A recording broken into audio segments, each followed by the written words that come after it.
Hola a todos, un gran gusto saludarlos. Estamos en Dorset, en el sur de Inglaterra, en la costa, una costa que se llama Costa Jurásica, justamente porque aquí hay fósiles prehistóricos y es el nombre que lleva este X Prix, el Jurassic X Prix, que marca el final de la temporada 1 de la Extreme E. 5 fechas alrededor del planeta, tratando de llevar la voz sobre el cambio climático y todo lo que se puede hacer desde a nivel individual hasta a nivel masivo.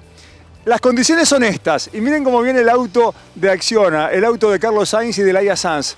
Viene limpito porque lo acaban de duchar, ¿sí? Hay un sistema de mangueras donde los mecánicos, los ingenieros lavan cada uno de los autos porque, como les decía, estas son las condiciones que aquí vemos.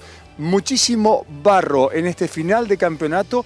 Un recorrido corto, mucho más corto que los anteriores, 3,8 kilómetros en total, lo cual va a marcar un nuevo formato de carrera. Por primera vez se va a competir sobre 3 vueltas, cada una de las sesiones, tanto de clasificación como también de la semifinal, la Crazy Race y la final.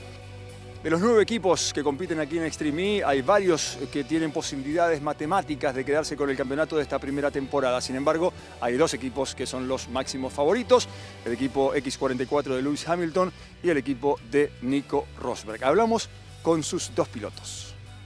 Yeah, excited to be here for the season finale in the UK. Obviously, it's December in the UK, so it's nice and cold, lots of mud, but I think it's going to be a lot of fun. Do you have experience driving in mud?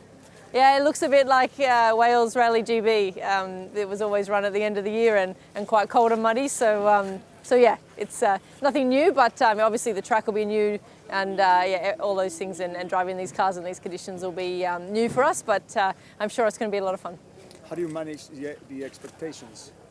For us, we just approach this race like we approach every race, and just one step at a time, and do our very best job out there, and keep focusing on each session that we go out and doing our best. It's going to seem to be a longer week than usual.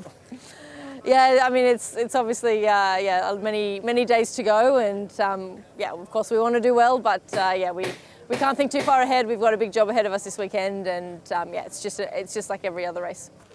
After talking with Nico and our team and our strategy, you know, it's the same as every race weekend. We're here to do our best and do a good job, and we'll put one foot in front of the other, and not thinking too far ahead. We just need to focus on each session as it comes. And then which race shocked you the most about the environment and why? I think for me, going to Greenland and seeing the rate and the volume of the water that's melting from the glaciers was really eye-opening, and something that, you know, seeing it in real life was just, yeah, it was quite shocking. So I think that had the biggest impact on me. Yeah, so I mean, Extreme E, you never know what to expect. It's just the nature of the championship is that every event, every location you come to is something new. But you know, we come here as championship leaders and with the target to try to seal the championship. So, but in the end, saying that, you know, we have to prepare as we used to do, and I mean, we have 4 rounds experience now, so we have some more data and stuff to look back at and try to learn from that, taking that into account as an experience for the last round. But in the end, we have to do the job, and yeah, we'll try to do it our best. How much percentage of luck has to be in the equation within Extreme E to be able to be victorious? Yeah, I mean, I don't like to use the word luck, because in one way you also earn your luck, but you have to, of course, have the margins on your side, and you have to prepare and try to be proactive on a lot of things. And as drivers, you know, after that the team have done their absolute maximum to make the car in the best way and deliver the car to me and Molly in their best possible situation they can. You know, as a driver you need to also try and maximize the speed, but make as less risk as possible, and drive around some of the problems. But first of all, the team has to point out for you what to try and avoid for us to understand how we can adapt our driving, not to get a breakdown. So I think that's part of the whole process of trying to be proactive in this championship, and being able to know when to push and when to be a bit more conservative. But you can still have some, you know, some unlucky situation. That's just part of motorsport. What's the message from Nico, you know, about to race in the championship race? Well, I think Nico, you know, he wants us to drive the best we can, and he wants to win the championship. That's why he entered the championship. So, but at the same time, he's just trying to feed us with as much experience and information he can from his side, and just give us confidence when we jump into the car. So yeah, that's basically it. Perfect answer. And then, which race event this year shocked you the most off track regarding the environment, and why? I think what was the biggest shock for me was when we were standing on the ice cap in Greenland, and to see how much water is actually melting every second and see how much water is pouring down from the ice cap. I think that was the biggest impact on me in terms of environment.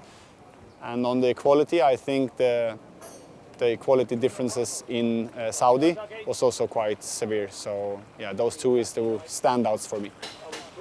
Siempre hay un cambio de piloto. Hasta ahora, 2 vueltas por cada sesión, indicaba que un piloto hacía una vuelta y el otro hacía la segunda. En este caso, Extreme ha decidido que el primer piloto que sale va a completar 2 vueltas para luego hacer el famoso switch o cambio para su compañero o compañera. Ahora bien, ¿cuál es el orden? ¿Cuándo van a comenzar las pilotos mujeres? ¿Cuándo van a comenzar los pilotos hombres? También lo decide Extreme. Se va a alternar este comienzo de tal manera que la final de este domingo van a comenzar las pilotos mujeres, completando 2 vueltas antes de pasar en el famoso switch el auto a los pilotos hombres para que terminen esta última fecha de la Extreme E en su primera temporada 2021.